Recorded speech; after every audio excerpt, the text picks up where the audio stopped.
வணக்கம். ஒரு 5 நிமிஷம் நம்ம ஊரு தர்மபுரிக்காக இந்த வீடியோவை முழுசா பாருங்க. எங்களுக்கு குடிக்கவே போதுமான தண்ணீர் இல்ல, நாங்க எப்படி விவசாய நிலங்களை பராமரிக்க முடியும், நான் விவசாயத்தையே விட்டுட்டேன் அப்படின்னு ஒரு விவசாயி சொல்றாரு. நாங்க வளர்க்கிற ஆடு மாடு கோழிக்கெல்லாம் தண்ணியே இல்லைங்க, ஏரி குளம் குட்டை கிணறு எல்லாமே வறண்டு போயிருச்சு, காசு கொடுத்து தான் தண்ணீரை வாங்கி நாங்க எங்க ஆடு மாடுகளுக்கு கொடுக்கறோம் அப்படின்னு இன்னொரு விவசாயி சொல்றாரு. இது எங்கிட்ட சொல்லல, பிரபல ஆங்கில பத்திரிகைக்கு தர்மபுரி விவசாயிகள் பேட்டி கொடுத்திருக்காங்க. விவசாயம் அழிஞ்சு விவசாயிகள் ஒரு பக்கம் இப்படி மனசை விடுறாங்கன்னா, வேலைக்காக வெளியூர் போன இளைஞர்கள் இன்னொரு பக்கம் கதறாங்க. அவங்க என்ன சொல்றாங்கன்னு கேளுங்க. நான் என் அம்மா அப்பா மனைவி 2 குழந்தைகளை விட்டுட்டு பெங்களூர்ல வேலை பார்க்கறேன். தினமும் 12 மணி நேரம் என்கிட்ட வேலை வாங்குறாங்க. அடிமையோட மோசமா நடத்துறாங்க, கெட்ட வார்த்தையிலேயே திட்டுறாங்க. கடந்த 3 வருஷத்துல மட்டும் 2 முறை என்னை அடிச்சிருக்காங்க. தர்மபுரியில கம்மி சம்பளம்னாலும் பரவாயில்ல, ஒரு வேலை கிடைச்சிட்டா ஓடி வந்துருவேன் அப்படின்னு ஒரு 34 வயசு இளைஞர் சொல்றாரு. இந்த பிரச்சனைக்கெல்லாம் மூல காரணம் என்ன தெரியுமா? தர்மபுரியில தண்ணியே இல்ல. தர்மபுரியில ஏரி குளம் குட்டைன்னு எல்லா நீர்நிலைகளும் வறண்டு கிடக்குதுன்னு பிரபல ஆங்கில பத்திரிகை இந்தியன் எக்ஸ்பிரஸ் போன மாசம் 25ஆம் தேதி நியூஸ் போட்டிருக்காங்க. தமிழ்நாட்டோட தலை சிறந்த பல்கலைக்கழகமான அண்ணா பல்கலைக்கழகத்தோட பருவநிலை மாற்றம் மற்றும் தழுவல் ஆராய்ச்சி மையத்தின் பேராசிரியர் ராமச்சந்திரன் சார் என்ன சொல்றாருன்னா, ஒட்டுமொத்த தமிழ்நாட்டிலையும் மழை பெய்யறது குறைஞ்சிட்டு இருக்கு, ஆனா தர்மபுரியில மழை பெய்யறது 2 மடங்கா குறைஞ்சிட்டு இருக்குன்னு சொல்றாரு. மழை பெய்யறது குறைஞ்சதுன்னா தண்ணீர் தட்டுப்பாட்டு வரும், அதனால விவசாயம் குறையும். எங்களுக்கு நல்லா புரியுது, தண்ணீர் இல்லைனா விவசாயம் இல்ல, விவசாயிகள் படுற கஷ்டம் எங்களுக்கு புரிஞ்சுக்க முடியுது. ஆனா ஏன் இளைஞர்களுக்கு தர்மபுரியில வேலை வாய்ப்பு இல்ல, இதுதான் புரிய மாட்டேது. தண்ணீருக்கும் இதுக்கும் என்ன சம்பந்தம்னு கேக்குறீங்களா? சொல்றேன் கேளுங்க. ஒரு தொழிற்சாலைக்கு ரொம்ப முக்கியமான விஷயம் தண்ணீர். எந்த ஒரு பொருளை உற்பத்தி செய்யணும்னாலும் தண்ணீர் தேவை. ஒரு காரை உற்பத்தி செய்யணும்னா 1 லட்சம் லிட்டர் தண்ணீர் தேவை. ஒரு ஜீன்ஸ் பேண்ட் உற்பத்தி செய்யணும்னா 7500 லிட்டர் தண்ணீர் தேவை. நீங்க கையில வச்சிட்டு இருக்கிறீங்க பாருங்க, அந்த போனை உற்பத்தி செய்ய கூட 12500 லிட்டர் தண்ணீர் தேவை. இப்படி எந்த பொருளா இருந்தாலும் சரி, அதை உற்பத்தி செய்யணும்னா தண்ணீர் தேவை. அந்த தண்ணீர் தர்மபுரியில இல்ல.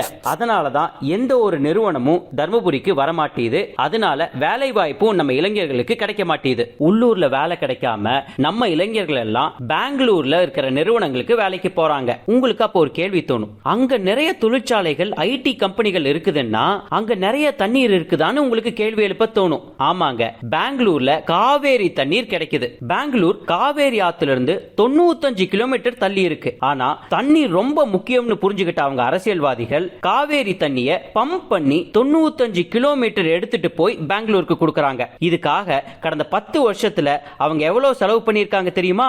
5000 கோடி. 1 கோடி 2 கோடி இல்லைங்க, 5000 கோடி.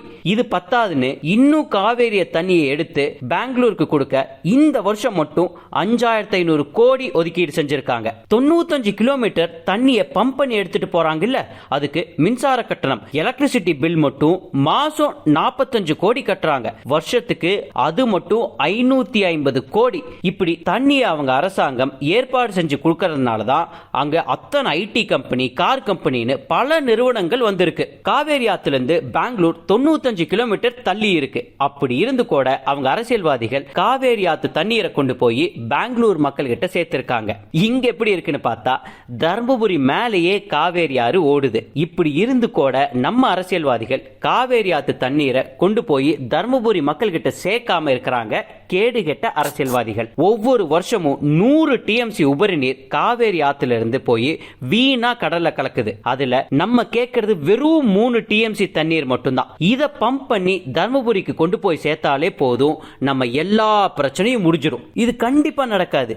ஏன் தெரியுமா? உங்களை தர்மபுரி மக்களை ஏழையாவே வச்சுக்கணும்னு நினைக்கிறாங்க. ஆனா பெங்களூர்ல இது நடக்காது. தண்ணீர் தரலைனா அவங்க மக்கள் அரசியல்வாதிகளை அடிச்சு ஓட விடுவாங்க. அதுக்கு பயந்துகிட்டு தான் 10,000 கோடி செலவு பண்ணி காவேரி ஆத்து தண்ணீரை கொண்டு போய் கொடுக்கறாங்க. அது மட்டும் இல்லாம எலக்ட்ரிசிட்டி பில் மின்சார கட்டணம் மட்டும் மாசம் 45 கோடி கட்டுறாங்க. இங்க தர்மபுரியில ஏன் உங்களை ஏழையா வச்சுக்கணும்னு நினைக்கிறாங்க தெரியுமா? அப்பதான் நீங்க எதிர்த்து கேள்வி கேட்க மாட்டீங்க, பிரச்சனை பண்ண மாட்டேங்க. அது மட்டும் இல்லாம 5 வருஷத்துக்கு ஒருக்கா 300 500ன்னு கொடுத்து ஒரு 20 கோடி செலவு பண்ணி உங்களை மொத்தமா விலைக்கு வாங்கிடணும்னு நினைக்கிறாங்க.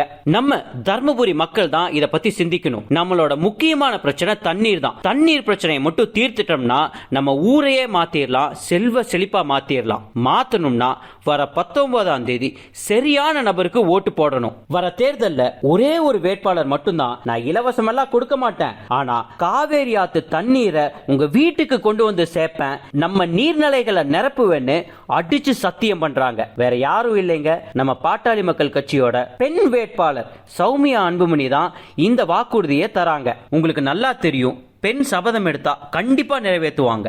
இவங்க சத்தியமே பண்றாங்க.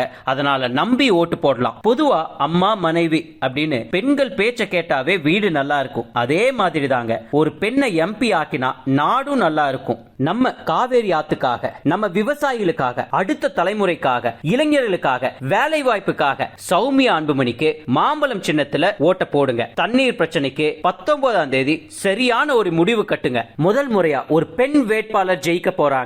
அதனால அத்துணை பெண்களும் நம்ம பெண் வேட்பாளர் சௌமியா அன்புமணிக்கு மாம்பழம் சின்னத்துல ஓட்டு போடணும். இத மட்டும் நீங்க தவற விட்டுட்டீங்கன்னா அடுத்த 5 வருஷத்துல நமக்கு குடிக்கிறதுக்கே தண்ணீர் எல்லாம் போயிடும். மறந்துடாதீங்க, சௌமியா அன்புமணி, மாம்பழம் சின்னம்.